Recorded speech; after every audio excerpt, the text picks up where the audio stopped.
Welcome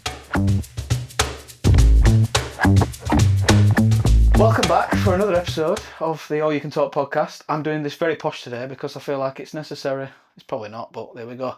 You can find us on, I do it right every time, ayct.official on Instagram, TikTok. There ain't a Twitter yet. No. There is a Twitter, but it's not ready yet. And YouTube. Follow us. You know what I mean? Today I've got the lovely Key 5, as always. Kieran, whatever you want to call him. Today I've got an old friend of mine, old colleague. We used to have a great laugh. Mark Dunkley. How are we doing, mate? I'm good, mate. Thank you. Good. Cheers for having me on. It's all good, mate. It's all good. There's a few things we're going to go through today. And I know you're from work previously, that you've had some problems and that. And this show's all about talking about problems and actually coming out and helping people and chill that environment, speaking about their issues. And maybe it can inspire somebody to actually talk about the problems instead of just hopefully doing the bad thing. Yeah. And then we're going to go on to some Barnsley fun. How's that sound? We don't know which one's going to be harder to talk about, to be honest. So yeah, mate. Let's start. We were working together at a warehouse in Grimethorpe. That's a long time ago, isn't it? Some time ago, mate, isn't it? Yeah, it is. It is. But no, when did I know you've had problems with mental health and depression, anxiety, and things like that? When did it all start? To be honest, it started when I were, I'd have been about 12, 13 year old. It mainly started. Upbringing at home, went to live with my grandparents. And that's where it started from, really. I don't know if you can call it PTSD sort of thing or whatever. Yeah. You know, I don't really want to go into details what happened at home, obviously. Yeah, you know, no, that's fine. Yeah. I don't really want to go into that sort of thing on it, but that's where it all stems from, I think. And then as you get older, things just build up and build up and build up. Things get harder. Because I'm one of them kids, I find it hard to talk. This is hard for me, to be honest with you all. Yeah, it's hard for me. Because I think it's the same with a lot of men, really. You keep it in. Yes. And I tend to keep it in and keep it in and keep it in. And then you have a flare up. Yes, you do. And that flare up is when things get bad. I agree. We've spoken about that a lot, especially recently, especially to guests as well who have had similar experiences where they've got to a point where they do start either using, and that can be drugs or alcohol. Yeah. And we had a good point with Wilkinson, Dave, who were on last time. Even sex, people abuse that. I don't mean abuse it as in do bad things. They just abuse the body with sex. They use it as a coping mechanism. So it can come out in many different ways. When did that explosion come out for you? Was it a case of like, and you don't have to go into anything if you're not comfortable. The first time when I had a big explosion, I remember I was at school. Used to get bullied at school. Yeah. So that didn't help as well. And I ended up having to see what they call it. It was like a social care worker at school, like a psychiatrist sort of thing at school. That was the first thing I really remember about it, you know, when things started to get bad. Did you find that useful, or was it a bit of a waste of the time? It was really a waste of time, if I'm honest with you. I'm 14, 15 year old. Yeah. You know what I mean? I'm 14, 15 year old. You're that age. You don't want to be talking about feelings and stuff at that age, you know what I mean? You want to be out. Yeah. But this might sound thingy, but I wanted to be out getting stoned with mates and playing football, you know what I mean? And that's what it was at the time, being honest with you, you know what I mean? But that didn't help, you know what I mean? but that's what it was, you know? And then that's first thing, you know, really. And then I think first major one was I'd have been about what? I don't know if my daughter was born at the time. I don't know if she was born or not at the time, but I'd had a row with missus, and that didn't help. And I threw myself in front of a bus on Sheffield Road. Yeah. At Crossroads of Sheffield Road, I threw myself in front of a bus, and I ended up on Ward 7 at Old Barnsley Hospital. It's knocked down now. Yeah. And I ended up in there. And that's where I first started to get help then, you know, proper help. So. Fucking hell. Yeah, we hadn't had that. Wow. Didn't know that, mate. That's if you ever need to chat to me at any point after this as well, just chat to me. Yeah. But so that was obviously a major explosion in your life. What sort of help did you seek after that? Was it a case of that, I need to sort myself out now, or was it a case of that you were not forced into it, but I had counselling. But for me, they say counselling helps, but I don't think it ever does help. It might help a little bit, but you know when you're having to go back over everything, but the help out there is there eventually. Yeah. It's a time to get that help, because I spoke to people in hospital. I spent a week in hospital, and they're drugging it up and all this other and that. You have medication, still on medication now, but it's that help. It comes, but it could be 2-3 years down the line before you see somebody. And then once you see somebody, then they say, oh, you don't need us, you need to see this other person. And then it's back again. So everything's still revolving all the time, if you understand what I mean. This is what I find about therapy as well. It's based off of the Freud model, isn't it? Rather than I can't remember what the other professor's name. Off the top of my head. But they went for the Freud model, which is basically going over past consistently rather than looking into the future. Yeah. It's more profitable. Yeah. Because you can have repeat business there. Yeah. And I think especially for us men, we're all very forward focused, aren't we? We want to be what's next. Going over the past for us, it just brings up bad things, and it manifests itself into a future as well. That's true. I've always said that. Don't talk about your past, just think of what you can change in future. Yeah. But that's all they seem to do. They just seem to, push it. And I think, I understand why they try and do it, because they're trying to get to the root cause. Yeah. But that root cause sometimes can never go. If you know what I mean, it can never go. Yeah. No, it never will, but at the same time, I think a lot of people choose to just not.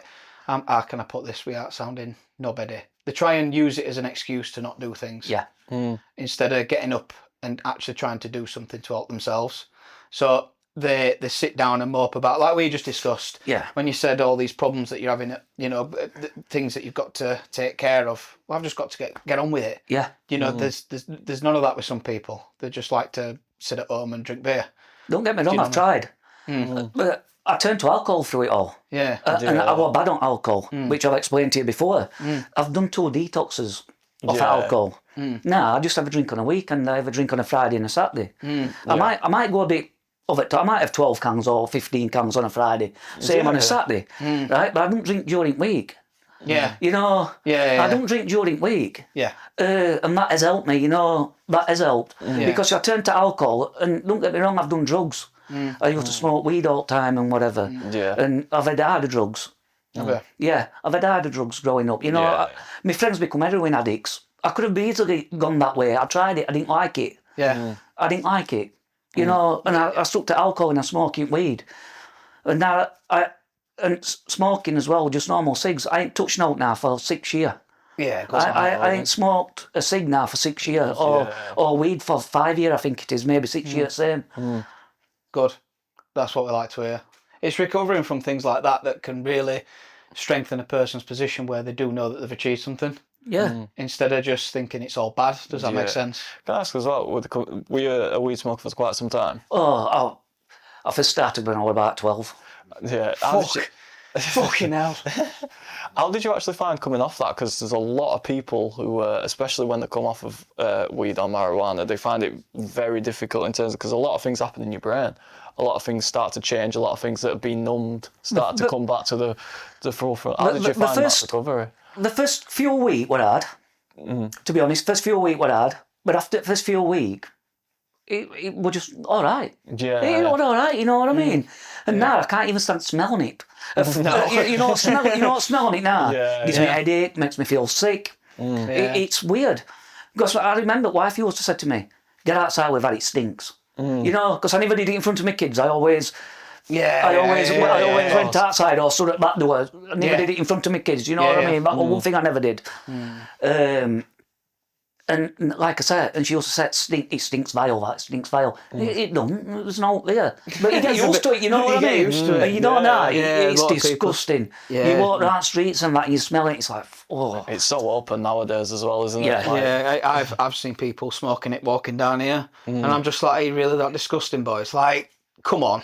Now, I know it's not the worst drug that you can do. Yeah. But it's like, you're on the street, man. Like, yeah. The decorum of it has gone, hasn't it? Everybody used to be quite secretive with it, and now it's just everywhere, so isn't it? open. It's everywhere. It is. I don't think it'll be long before it's properly legal, and I don't think it'll be. I want it to become legal, and not for the reason that I want to smoke it. I think we can do it safely and make it legal. Yeah. Make it legal. I've said it myself, make it legal. The only thing is the government's going to tax it to death, but then they might take tax off of something else. Yeah. You know, they might lose some other stuff, you know what I mean? That's the thing. If you can price drug dealers out of thingy, you're going to knock some crime off. But if crime goes, barristers are out of work, police are out of work, there's a lot of people going to be out of work. Yeah. There were a man called Bobby Cummins, and he said, if you take away crime tomorrow, there's a lot of people out of jobs. Yeah. That's the problem. Crime is a business. Yeah. Yes, and that's the worst thing. I think, just to stick on weed a little bit as well, I think with weed, it's one of them where in moderation, it can be a really fun thing to do, but people don't realise, especially when they get to when they get to the point where they are regular users and they're doing it every day, it's the effects it can have on you. Yeah. It's really, when you're making bad. one. So and it's ready for when you wake up in the morning. That's when you know you've got a problem. Yeah. You know, if people's doing that, they've got a problem. Yeah. They say it's not addictive, don't they? But it is. It's addictive. It's mentally addictive. Well, it is isn't addictive. it? But like I say, I took all them to try and block stuff out, you know. That was my main thing why I was doing it. It was trying to block things out. Yeah. Did you find yourself, when you tried to stop them things, turn into something else instead? And I don't mean beer or anything like that. I mean, I tried gym. Yeah. But gym's not for me. Right, okay. It's not for me one little bit. Okay. I'll be honest with you, I've tried it, it's not for me. Yeah. Don't get me wrong. But it's not for me, mate. I'm sure not for you. Not for you. I prefer just getting smacked in the head. But I've tried all different things. Like now I'm back into kids football again. I'm back into grassroots football again. I've done all that, you know. At one point I got your badges, haven't you? Yeah. One point I even managed to get on school PTA. All right. You know, at kids' school and that, you know, and whatever and that, but that was terrible. That was terrible. Yeah, it's like coaching Barnsley these days. That was terrible. But I've tried all different things, you know what I mean? Like I say, but alcohol what my main downfall. Outlet. But it was my main outlet and downfall. Yeah. It practically ruined my marriage, you know what I mean? Yeah. I've seen it many times before where I've always said to these lot, like, I'll have a few cans now and again. And it's like, there was a point where it weren't every weekend, but it was just like, how can I put it? It was silent drinking. Yeah. It was like I'd go to a snooker club every night, but I didn't realise that it was drinking as well. Yeah. If that makes sense. So I was still having a drink most nights. Yep. But I didn't realise because I was playing snooker, it was like double activity. Yeah, I get you. Well, it got to a stage with me, to be honest with you. I was going at shop at 10 o'clock in the morning. I was buying 8 cans. I'd have them 8, then I'd go and buy another 8. Then they'd gone, I'd go and buy another 8. So I was doing 24 cans a day, every day. Every day. You know, and like I say, it was putting a strain on my marriage, everything and that, and it come to a point where it had to stop, you know what I mean? It had to stop. Yeah.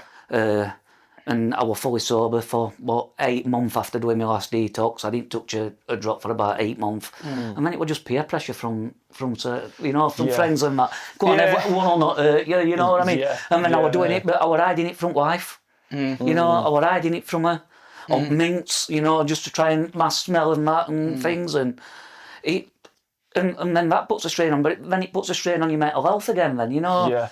And then you're going back to square one again. Yeah, you know what I mean. That's where you have to really, and this is why I think it is important to talk to your lad mates in terms of what you're feeling, because when not to go back to me again, I don't like that, but when I did a year off, these were so good with it.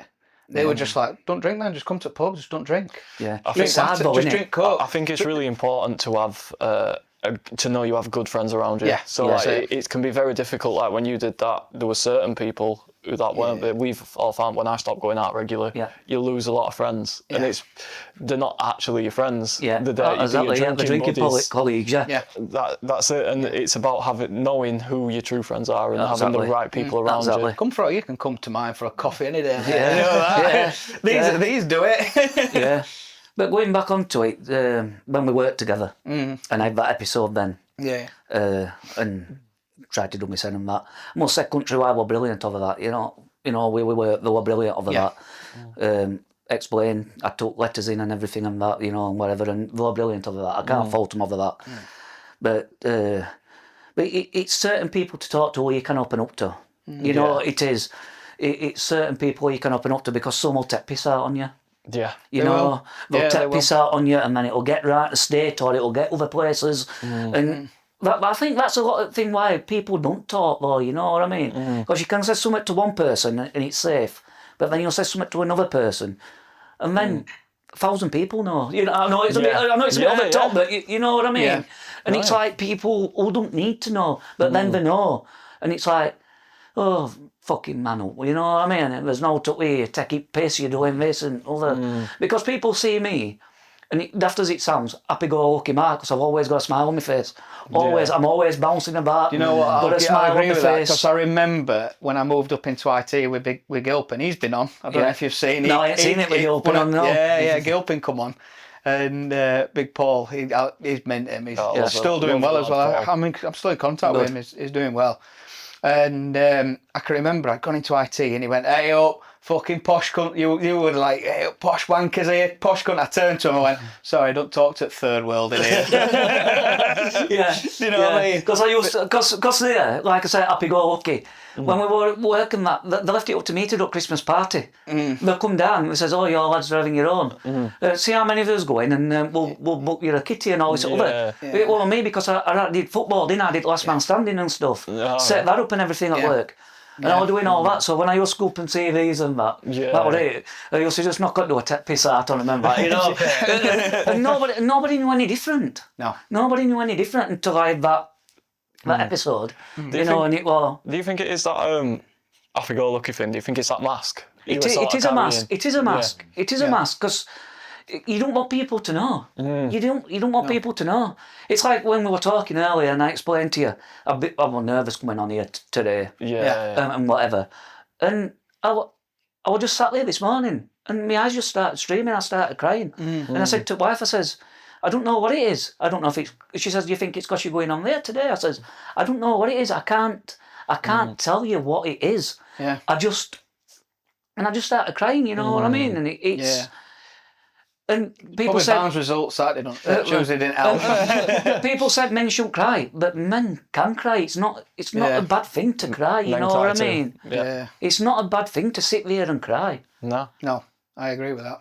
I fully agree with that. It's better than bottling it up, like you said, and then it going into what you attempted to do or whatever. I've always said it's how you come out of it rather than how you go in. Yeah. So I know that sounds horrific, but if you start crying, why? Just think about it. Acknowledge that you are actually a bit upset or something's happening. Yeah. And just try and, you know what I mean? Not try to call and you out, mate, but the amount of times you've cried on my shoulder on a night out or whatever. Something, yeah. So for example, when my mother were ill, that were a rough time. You know what I mean? And there were numerous nights out, and it just, people had mentioned, how's so-and-so doing? Don't want to talk about it. Well, it's like when we worked together, stuff you confided in me. What we're going off at home and that, you know, if you remember, you know what I mean? I'm not saying, you know, but you know what I mean? Well, stuff you confided in me. Yeah. You know, I knew sort of things what you were going through. Yeah. It's one of them things where you think you need to find somebody, especially in the workplace as well. You need to find somebody you can actually chat to, because you see them most of the time. Me and you'll click like that. Daft as it sounds, me and him click like that. It was unreal. Yeah, we had a great laugh. It was unreal how we clicked. Yeah. And it's a shame we never kept in touch, really, you know, after we left and whatever. But people go their separate ways, don't they? Yeah. And it's stupid. It is stupid. I think we chat once a year. Yeah. Probably not that, and it's just, Yeah, it's balmy. And then other day I can remember, Mark will be a good guest. But no, it's we've always said that this place is a place to come where, do you know, if you said to us, "Turn cameras off, I don't want them on anymore," it'd be like, you know, I want people to feel comfortable when they come in here. Yeah. And so does Kieran, so does Danny, and it's like, you can talk about anything. Yeah. And you'll know that it's like, this could go out to a lot of people, but guarantee they'll be out saying like, "Fucking hell, go on." You know, like, there's a lot of supportive people on clips that we put out. It's like you were saying about him and him confiding in you confiding in him at work. I think it's important as well when you're going through something that you know that it's almost comforting to know that someone else is going through something similar, even if it's not exactly the same. Yeah. You know, you're not alone in this struggle. Yeah. It's like I've got friends who's confided in that, you know, and we've spoken stuff, you know what I mean? Even certain family members, who's tried saying things and that comes and speaks to me, I'll speak to him and that, you know. And it's good. I find it easy to speak to somebody, but to open up really properly for people who has gone through the same thing, like you've just been on about. Because it is easy, because they understand what you're going through, you know. Yeah. It's very easy to talk to people and they'll go, oh yeah mate, it's alright, because they haven't been through what you've been through. You also, I also agree with that, but I also agree you need somebody to go like, what the fuck are you whinging about? Like, that helps as well. Like, come on, get up and let's do something. Do you know what I mean? Like, I've had that before. Do you know what I mean? And it's not a man up thing. It's I will drag you out of this pit hole if I have to. It has to be in a positive way. Do you know what I mean? Like, I will drag you out of this pit hole if I have to. Yeah. Do you know what I mean? And that's why I've got certain friends that I have. I know they won't bullshit me. Yeah. If I'm whinging about something, they'll tell me, like, what are you whinging for? Yeah. Do you need therapy? Are you still alive? Yeah. You're right then. Yeah. Let's move forward. I won't go into detail, but we had a conversation over Christmas, and I told him he was being an absolute bellend. But it takes a couple of days, and then he comes to me next podcast shoot and he goes, you know what, you're right. Yeah. Yeah. But then again, it was still that were dwelling up past, and like, why am I thinking about it? Yeah. I'm being a dick. Like, there's no point thinking about the past. It's pointless. It's like that. You're on about that, thinking about past. There's like days you can go months and months and months and everything's fine. You know what I mean? Yeah. And then all of a sudden you just sat there and it's just boom, it's there. You know, it's there in front of your head. And it's hard to explain, but it's just there. Yeah. Everything just comes back. And you know when that happens, it's like my wife's, she should be my best mate. And I can't even talk to her. I can't really open up and speak to her. And I know it kills her. Yeah. It kills me. Yeah. That I can't open up and speak to my wife, you know what I mean? Yeah. Because I should be able to. Yeah, you should. The thing is, no, it's all right, Mike. Take your time. I should be able to, you know what I mean? I should be able to open up and speak to her and tell her exactly how I feel. Yeah. You all know something, mate? I think a lot of men have that, especially with their wives. You're not alone in that, because men see themselves as they should be the figurehead. They should be the strong one. They should be this, and they don't want to put them troubles on the wife. And we're very bad as men within his relationships, as opening up and going, you know what, this person's my support network too. Yeah. This person's there for me. It's all right, mate. We'll be fine. It's hard. You know what I mean? It is. And I think at the same time, you know that I'm always on the phone. You know what I mean? If you said, Reece, I'm having a bad day, just... You know, in the day, she's been there through everything with me. Yeah. Been there through everything with me. From day one. Yeah. Been with her now, 25 years. You know what I mean? I've been with her 25 years now. And she's been there from day one. She knows everything, you know, what I have been through and whatever, but I still find it hard to open up and speak to her. Yeah. Got us, mate. You know what I mean? And it's... It shouldn't be like that. Yeah. And to this day, I still can't really speak to her. I think there'll be a moment in every man that, and I don't know if you'll agree with this, there'll be a moment in every man where they do, and it'll come out just in one big blasted blurb where and to be honest, I think the stigma as well where they're not talking to the missus comes from a lot of these influencers who do say like, don't do this, don't do that, don't do this, don't do that. Yeah. And it's like, comes from a place of fear or something. Yeah, right? It's a place of fear of being judged, and I think it's a fear also of losing the person you love as well, isn't it? Or their opinion of you changing. Yeah. Because of it. I don't think they should. I think there should be a bit of a stigma on, not a stigma. There should be a push on, talking. I get it, but it's like controlled talking where you realise what you're saying instead of it all just coming out in a big massive blurb. Yeah. Do you know what I mean? So it's more like, right, this is the problem. And this is why I'm upset. That's why I'm feeling this way. I need to explain to you this, this and this. And then if they have a different opinion of you, then they're just a dickhead. Yeah. Do you know what I mean? Yeah. That's how I feel. Yeah. Now, to bring it back onto that point, there has been a point where I've just come out with it in one big blurb. And they've just gone, all right then, that's a bit weird. Yeah. And it's like, well, all right then. It's like I said before, when you bottle things up, and you bottle it up, and then something will just trigger you, and then it's like, one big massive explosion. Yeah. Things are getting smashed. You know what I mean? Doors are getting slammed and whatever. And things come out then. but it's not in a conversation like you've just been on about. It's not a conversation. It's it's a rant, you know, and it don't help nobody. It's not helping me. It's not helping her because she's getting upset. My kids are getting upset losing house. You know, and we've had that. I said that with Jim, didn't I? Where I says when people said to men, man up, they say control your anger, and it's like, yeah, we get it, but it gets to a point where you've balled it up that long. It's like, fuck it. Lid won't stay on anymore. It can't stay on it. Lid can't stay on. It's like a bottle of Coke. And that's my biggest problem, you know what I mean? That is my biggest problem. Yeah. There's something that might help you actually with this. You'll know Jordan Peterson. Yeah. He does a thing about, in his marriage, he has a rule. So every week or so, they'll sit down for 25 minutes. They'll set a timer down. They'll sit down for 25 minutes and they'll basically go through in their marriage what's wrong. Yeah. And they'll sit down and they'll go, listen, I'm not a fan of this. This is happening. This is going off in my head right now. And in that 25 minutes, there's no judgment. There's nothing. They just have open communication about what they want to improve on, and they find a solution at the end of it. You didn't do dishes, bitch. It can be something as daft as that. Yeah. A lot of people let these things just bubble, like you said, bubble and bubble and bubble. And if you actually have a forum to get it out, even if it's 20 minutes a week, where you just sit down in front of telly and just be open with each other, I agree with that completely. It can help a relationship massively. Yeah, it does. It does. Me and Emma are trying to do similar things where we actually chat to, you know what I mean? Shouldn't really say a name because everybody will go after her now, but it's like you have to, what's bothering you? Do you know what I mean? So this is bothering me. Why is it bothering you? And you'll come to agree, you're both annoying the fuck out of each other. Do you know what I mean?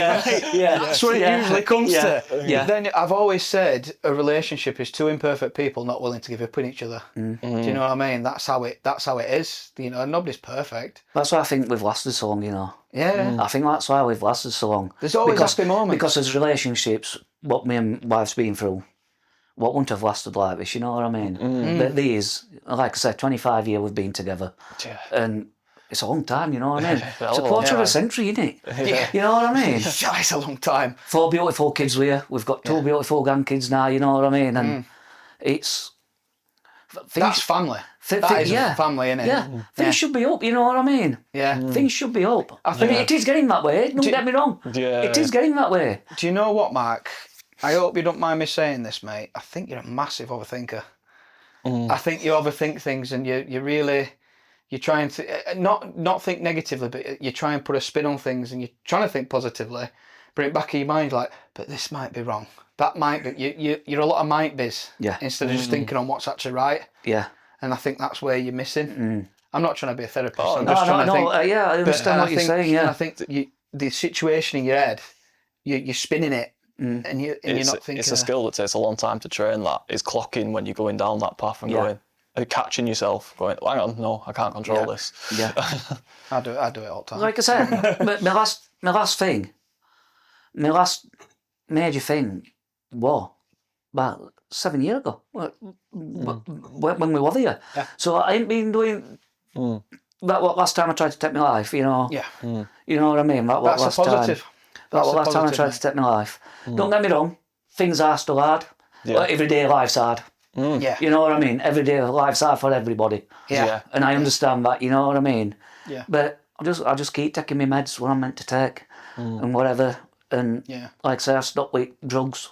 Yeah. I just have a drink on a weekend and life's not up. Yeah. Life's not up. That's it. We went to Brewer first time. As a fan, we went to Brewer first time, what was it now? 3 years ago. And that. And we should have done it years ago, you know what I mean? Yeah. We should have done it years ago. And things are better. I always have this attitude, I've said this on multiple podcasts, is if you're practicing gratitude, you can't be anxious. You can't be negative at the same time.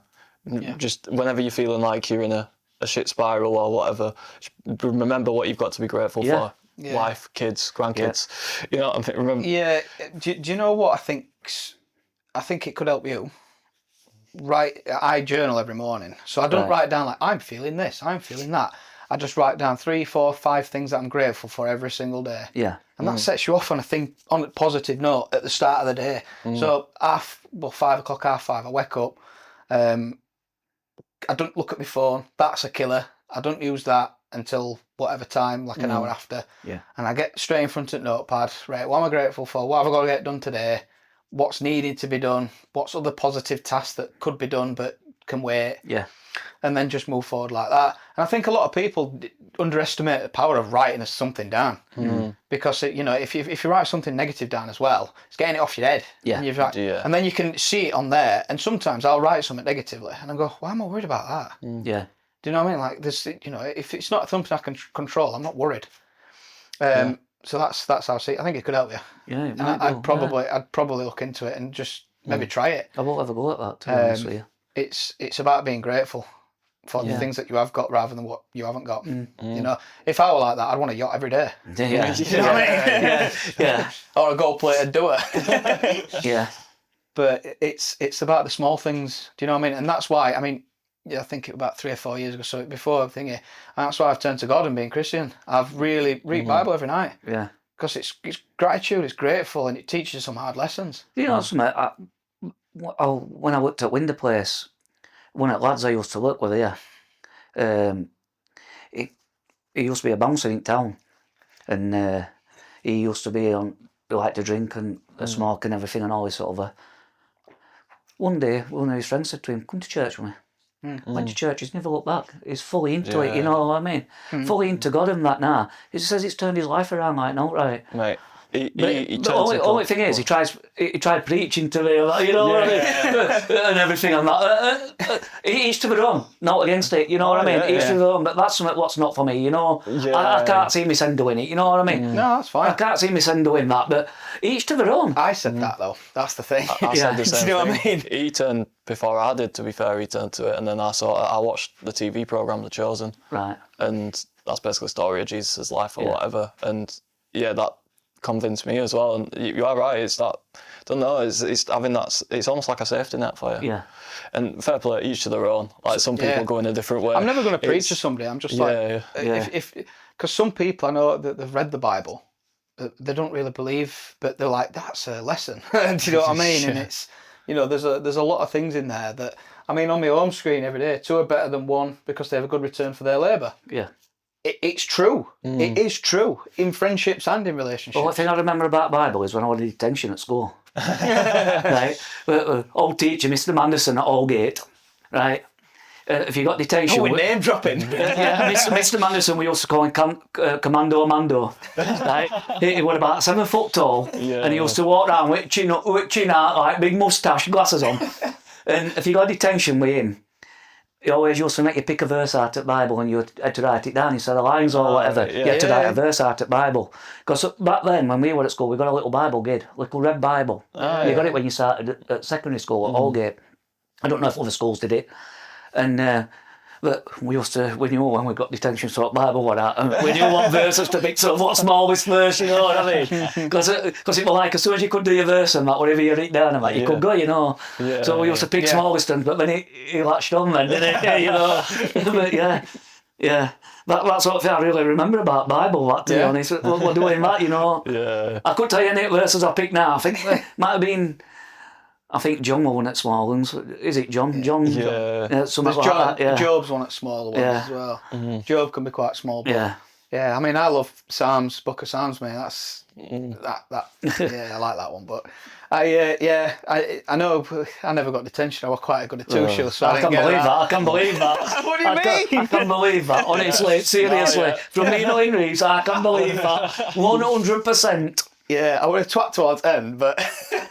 You know the best thing that happened to me as a kid at school? Go on. When I got expelled. Yeah? When I got expelled.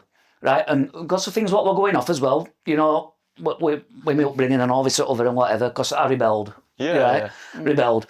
And what they did to me was, you know, your work's experience. Yeah. So I went to go to school 2 days a week, 3 days a week. I worked for Albert Hurst. Yeah. I worked for Albert Hurst in his bakehouse. I was making his pork pies, sausages, black pudding. I used to be up to it. I used to love it.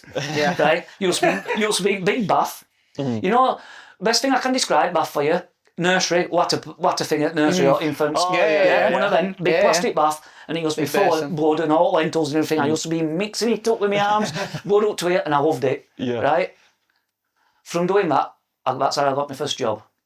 because I went to work on his butcher's stall, and then he sold butchers to somebody else, and that's how that was my first job. Yeah. I've always said that, Mark, that troubled kids should go to school 2 days a week, because not everybody wants to be a scientist. No. Not everybody wants to be, a mathematician or some sort of inventor or, some biologist. Some just want to lay bricks. Yeah, get in the workplace. That's where experience comes from. Yeah, so at 14, 15, put them 2 days a week to do the maths and English, basic maths and English, and then put them on a course. Yeah. Put them in work. Courses are no good.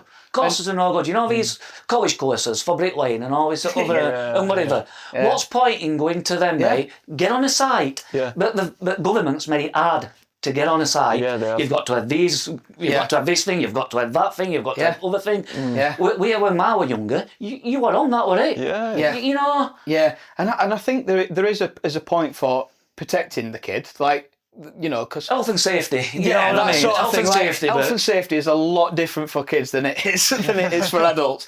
And It it's weren't back then. No, It weren't back then, mate. No. Late And 90s. the thing is, I always said to people, these people you see now, like yourself, like me, they grew up doing work. They're not fucking bad off. They do jobs. That's, you know what I mean? There's people out there. We require these sparkies, these plumbers, these bricklayers. If it weren't, this house won't be fucking built. For instance, I know kids who left school with nothing. Left with nothing. And some of them are nearly millionaires now, you know what I mean? Yeah. It happens. No, mate. My brother, for instance, he left with no. He's one of the top gaffers at Carnell's. Yeah. You know what I mean? He's worked his son up. He was digging oils in the road. Yeah. Now he's up there, you know what I mean? Yeah. It happens. I'm a big advocate of this. It's like, at the end of the day, unless you want to get into a really sort of science field or something like that, be a doctor, whatever, your grades don't really matter. Get out there and find what you're passionate about or what you enjoy doing, what you can live with. Yeah. You know what I mean? Do it like you said, like doing brickwork or doing plumbing or whatever it is, and just keep going at that because. You don't really learn anything in school. You don't learn life skills. You don't learn all of it. When you're chucked into adult world, it's a massive shock to all these kids. Or when you shove into the adult world, your taxes are going to fuck your ass. That's what that's like. You know what I mean? Yeah. There's a reason all these self-employed people earn 12,700 a year. Anyway, going back to earlier when you said to me, when I stopped with certain things and whatever and that and whatever, did I find out what else which helped me out? Yeah. You know my safe haven? Yeah. Fishing. Oh, yeah. Fishing.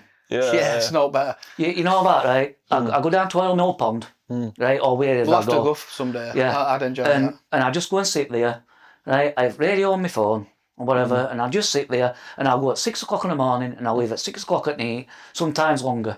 You know? What fishing do you do? Feeder? Just pleasure. Just out. I've got my pole and I've got my feeder rod and I'll swap in between all, you know what I mean? I don't go to, I'm not one of these carp fishermen who'll just sit there and want it big uns. If I'm catching one that big, I'm happy, you know what I mean? As long as I'm busy and whatever. Yeah. But that's my safe haven. You're Pole looking at, fishing, man, I love that. yeah, it's wildlife and all. You're there and you're taking everything Birds in. are there. Yeah. Being outside as well, social aspect of it as well. Apart from when people you swans meet. come and played with to death or geese or whatever. I can remember there was one memory, and we were on holiday. It were all family, and there was this one kid. Do you know when you have like secret competition with somebody where they don't know that you've got a competition with? And we were fishing. We were walking past fishing, and he says, "Dad, I've just caught one that big." And I remember I was about 6, and I don't know how I remember this. I've caught one that big, and his dad turned around. He went, "That big?" I went, you little shit, I've got one bigger. Yeah. And I was just like, you little fucker. Like, I'll beat her. Do you know what I mean? And it's little memories like that stick with me because it's fishing. It's something I did with my dad and my brother and that. My whole family went sometimes. And they were not better than filling flask up with fucking OXO and going. Yeah. Do you know what I mean? It's cold, but you're having fun. Yeah. It's something You know what I mean? I've never done it in my entire life. It's something I'd love to try. It's for some people and it's not for others. Yeah. Because some people go and they don't catch out and think, oh, I'm not sitting here like that, you know what I mean? Yeah. And But whatever. it's the setting up. It's the putting weights on. You know what I mean? Put it hook on. It's doing all that. Yeah. It's doing all that. I know, I don't know if you've seen it before, but I'm sure they did a thing about it for mental health. Yeah. And it was a thing, I don't know if it was doctors or someone prescribed it, but they set this thing up for people who suffer with mental health and that. Yeah. And it was a fishing school sort of thing, you know. Oh, And they took them out, you know, got them all together and they took them out. Yeah. And they said it because you're talking with everybody, because you're not sat miles apart. You're like, like we are like and that. So you're calling with everybody and that, you know what I mean? And whatever. You met new friends. Yeah. And You do. You do. We had, when I was fishing one time with my dad, I can't remember if my mum and my brother were there, you'd see these compo guys, these competition guys, where they come at night afford to feed fish. Feed right their pin. And it's like, I can't be arsed with that. Like, I just want to chill out. But do you know when you sat there and you might have caught a couple and it's like 2 in the afternoon and you think, this is meant this. You're just listening to everything. You listen to, because I used to fish down at Smithers. Yeah. And it were mint. It's surprising. It was just so calming. It's surprising how quick time goes. Yeah. Seriously. You're sat there and that, and it's surprising how quick time goes. You look at clock one minute, it's 12 o'clock. Next time you look, it's 5 o'clock, Yeah. It's how quick time goes. A lot of people say, Mark, as well, when they're fishing, that's where they get the best ideas from. Like, I could do that at work. I could do this. I could fix that issue. I could do that. And they're thinking about stuff in a positive way because they're doing something positive. Yeah. So I we'll have to go. We'll take him. We'll take him. We'll take Cameron. We've done all you can talk fishing special. That'll be a right laugh, actually. That'll just be me swearing. I'll start you off with Paul. Paul's easiest. He'll get tangled. Good point. Yeah, but I can't imagine him doing feeder with all maggots falling out, and it's like fucking. But do you know the thing that I used to use? I could do feeder fishing. I didn't enjoy it. It weren't my thing. Yeah. Because I couldn't get to grips with it. Pole fishing, I could catch one every like 10 minutes. I loved it. Yeah. And but then there's just casual float fishing, which I think will be alright with fishing. you. I think he'll be alright with waggle fishing. Yeah. And as soon as there's no better. There's no adrenaline rush into your heart when you see it float go under and you think, fucking go on! But then, do you know when you start pulling and fish is pulling you back, you think, oh fuck, it's a bigger than this. And do you know when you're fighting that fish, it's so exciting. Because you think, and then it comes out, it's a little roach. I don't think they pull that hard. I think comedy value and all of that would be fucking... It is a good, honestly, I love it, honestly, I do. That's like my safe haven, that, Yeah. And it's then, is it perch that spikes on the back? I still don't like holding them. No, I can't do them. I still don't like holding perch. I'll catch one, I'll make you a fucking hole. It's like grabbing sticks and sandpaper. Double red maggot, right, or half a worm on hook. Definitely get a perch. Yeah. We'll end on that positive note, mate, in terms of that, because I think that's a nice way to end that part. But I'm going to go back into something even more depressing. Not to take the piss out of what you've just been talking about by any means. And I do want to end it. If you do need a chat with any of us at any point, just give us a ring and come down. We'll have a coffee. And we're always about that.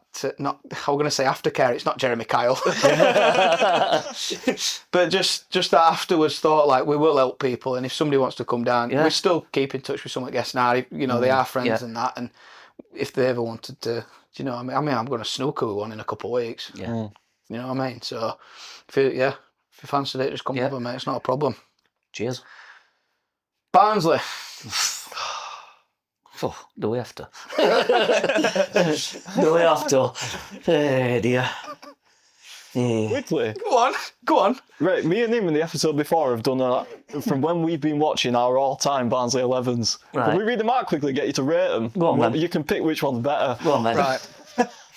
I'll let you go first. Cause... All right, so this I've been watching I can remember from about 2006. Right. Vaguely. So the 11 I've gone for 4-4-2 Mice Bassett, right? Yeah. We didn't go manager. Has it got Benson Hedges in there? I had to, Josh Benson, man. We forgot. Ryan Hedges. Oh yeah, fucking hell, we forgot all these. So my 11 was Heinz Muller. Yeah. Then back 4, Hassel, Pinnock, Paul Reed, and I went for Ben Williams because I couldn't think of a good left back.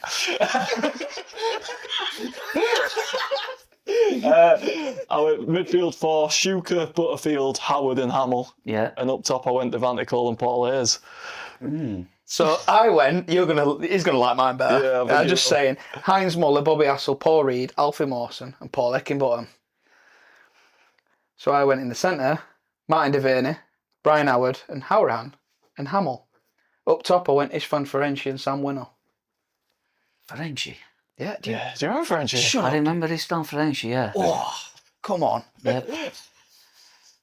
But now, you see, man, you'll not even know if players had put in it. That's what we said on last episode. You know, there's like players had put him there. Harry Andy Zoo, Randy Zoo. Oh, centre back, yeah. right? It's nice that we weren't born then. Outstanding. But on his next clip that we do release on this, put your team in, because we've said to people that if they are from back in January, just tell us some fucking players from when you can remember starting to play to now, and there's going to be so many answers. Craig Ignat, outstanding. You know, so I saw Craig Ignat play at Bruce Dyer did a charity thing for that Love Life Festival, and he did one versus Bobby Hassel, and at 40, 50-year-old, he hit this one on turn on volley, but I've never seen a strike like it in my life. What a player he was. Yeah. Another player I'm going to mention here to you, right? Paddy McCourt. Oh, what a player. Paddy McCourt, remember goal scored against Middlesbrough? Oh, well. Yeah. And he threw up outside the pitch. Twinkle toes. Yeah. Talk about twinkle toes. He got through them 6, 7 players, whatever it was, you know. When he switched it on, he could switch it on, couldn't he? Yeah. And against Brighton, 2-1, when he passed it to Marcus Tuggai. But see, you all go on about things, and when I've watched clips and whatever and other things, and there's players you're on about, and I can't even remember them. And the newer players, you know what I mean? The newer players. Yeah. But I tell you a player I'd love if he were a bat today, who'll play for Barnsley, Martin Bullock. You know how we have these wingers now we're on about with Cleary? He attacks. Martin Bullock, he was 4'6", right? He was 4'6", built like a bean, like a runner bean, right? And you know him pick ball up, he could drive him like no right. Yeah. He was amazing in Martin Bullock. Yeah. He was. But we said that about Campbell Rice. How quick he was. Yeah. He was like literally the older Cleary. It's just massive. Yeah. He's got some, they're probably the same. To you too though, there. Because you've got a fair few players each, ain't you? You know. We tried to keep it as different as we could, I'd say yours, because he's got Ferenczi.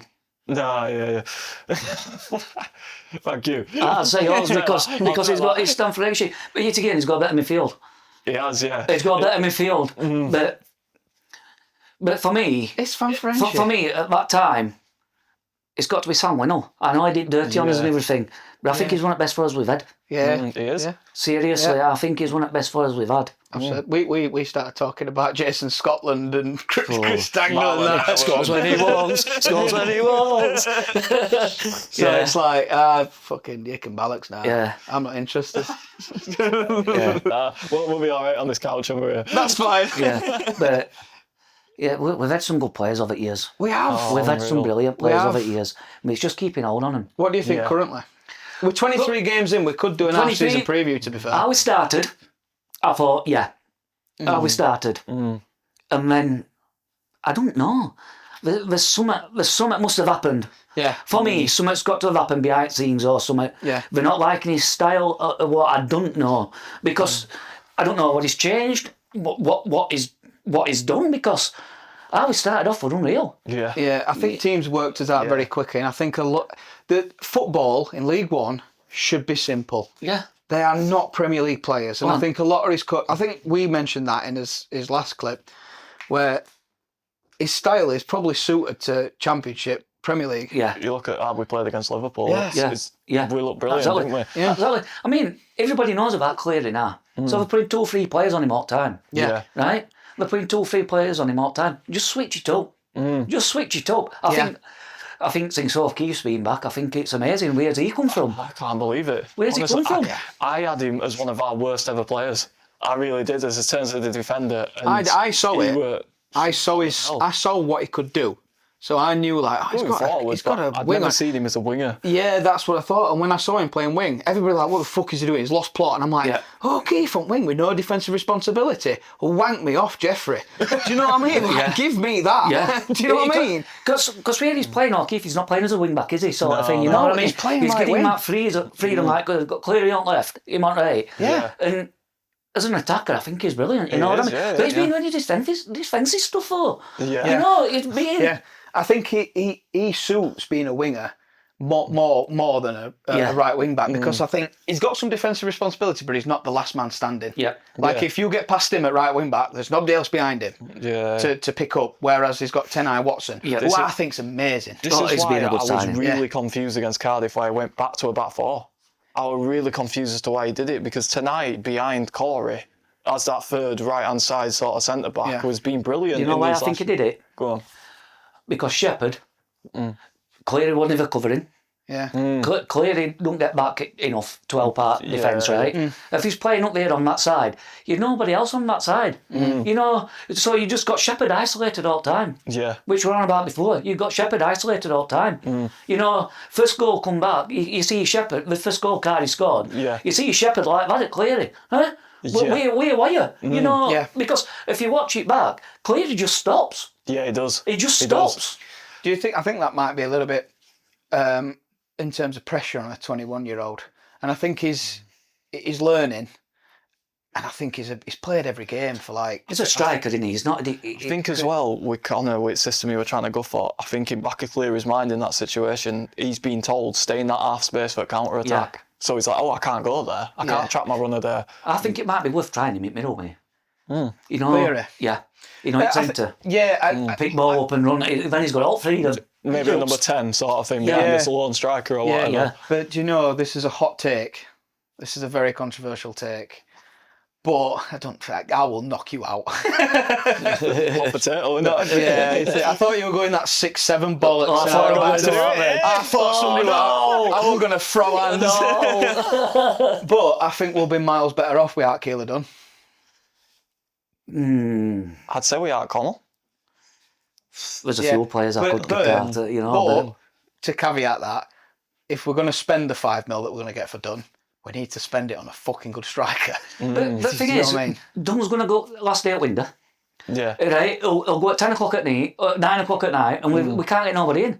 Yeah. We can't get nobody in. The problem is always the same with us. The problem is, do you know what? We've done it a lot differently this window, and I hate seeing like, this is a typical Barnsley window. We have never signed 4 players at this point in the window. In a January window, we've never done this. No. And I think they did really well getting rid of Deadwood, and I'm thinking, you left your centre a bit short, so I knew these weeks were going to be a struggle. But at the same time, I'm thinking, you got rid of Deadwood, what else? And they've picked up some good players. Yeah. Yeah, we're yet to see him as well, aren't we? It's like Banks, he come in, didn't he?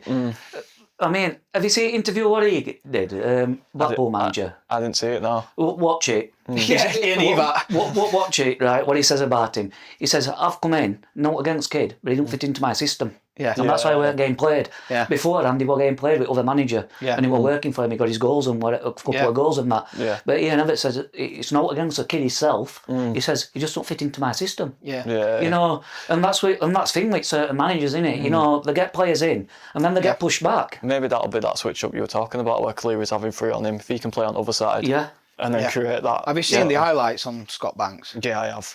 Yeah. He does similar things, a left footer as well. This other kid, is it Chapman as well?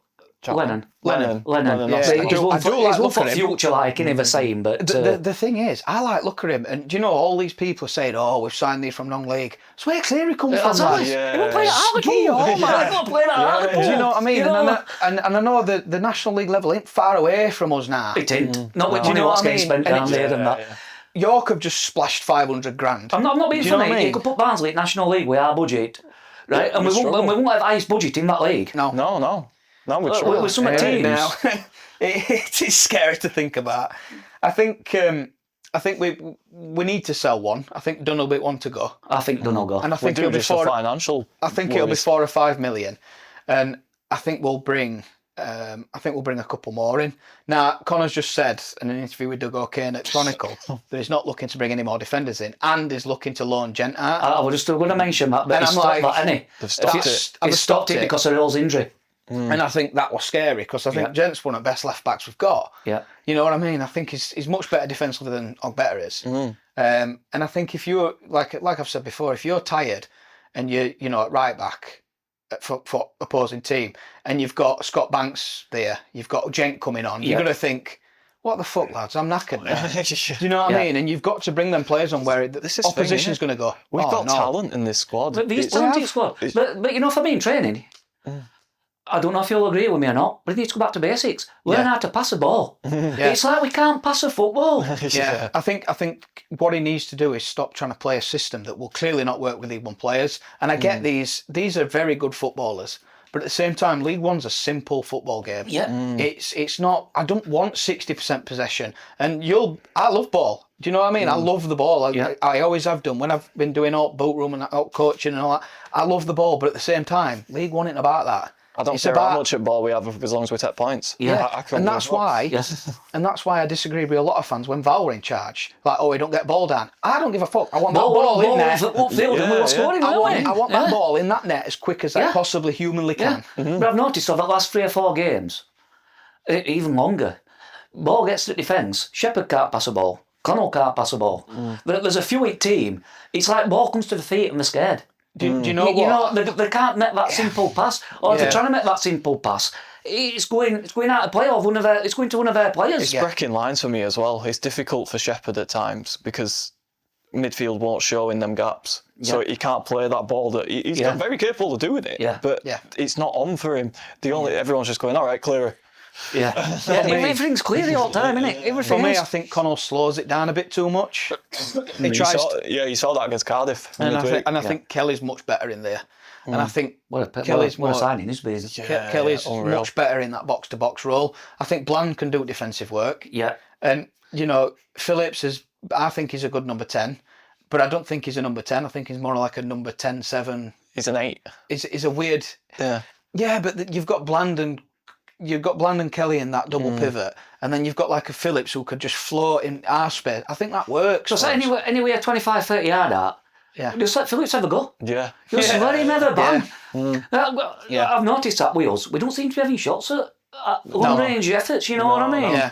No. Well, we have other years and that, and it's worked. It's like we're trying to play Arsenal football. Yeah. That's how I can describe it. Tic-tac-toe into the box and for tappings. And that's what it seems to be like. Nobody's in 6-yard box for a tapping. Exactly, Unless Dave's in there. Yeah. And I think Phillips sometimes, he's not bothered about football. He's just took a sponsorship with Just for Men. Who's that? Phillips. Yeah. Well, I've just read, one player I'd be after is that Jota. Is it Jota from... Notts County. He's just signed for somebody, hasn't he? No, I don't think he has. I've seen something the other day. I don't know if it's true, but somebody come in for him and I think they'd signed him. I can't remember who it is. I don't think he has. I will check though. Unless it was just a rumour thing, but I'm sure I'd seen something like that. He's signed for somebody. His contract's up in summer, so we could probably get him for a bit cheaper if they wanted to cash in. But something like his 34 goals or something like that in the last 2 or 3 seasons have all been in penalty box. Yeah. Now, if you're going to play that sort of style where you're getting balls into the box, we're desperate get somebody like that. Definitely. A big man up top. The amount of times I shout in Ponty, I'm shouting at players, why aren't you in 6-yard box? Yeah. You can see when we've got ball out wide and that and everything, and there's nobody making runs like you say into the box.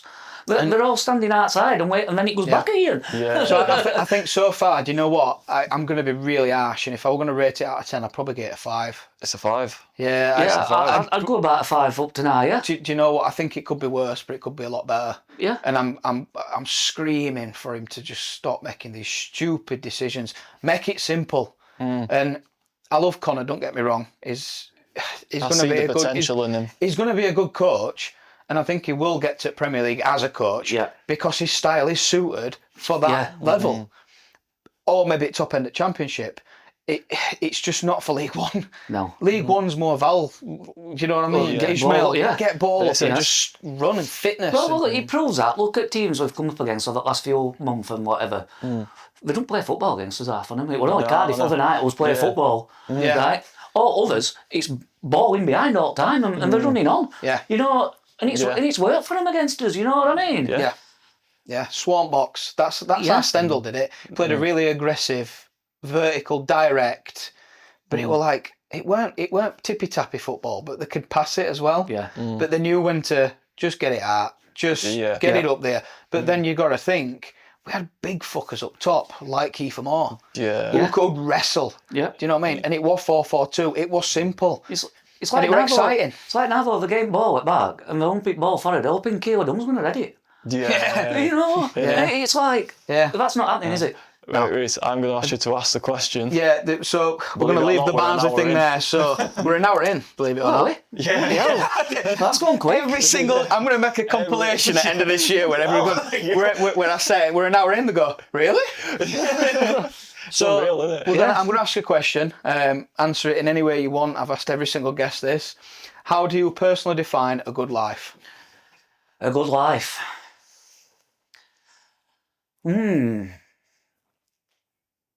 Take your time with that, mate. Oh God, how do I define a good life?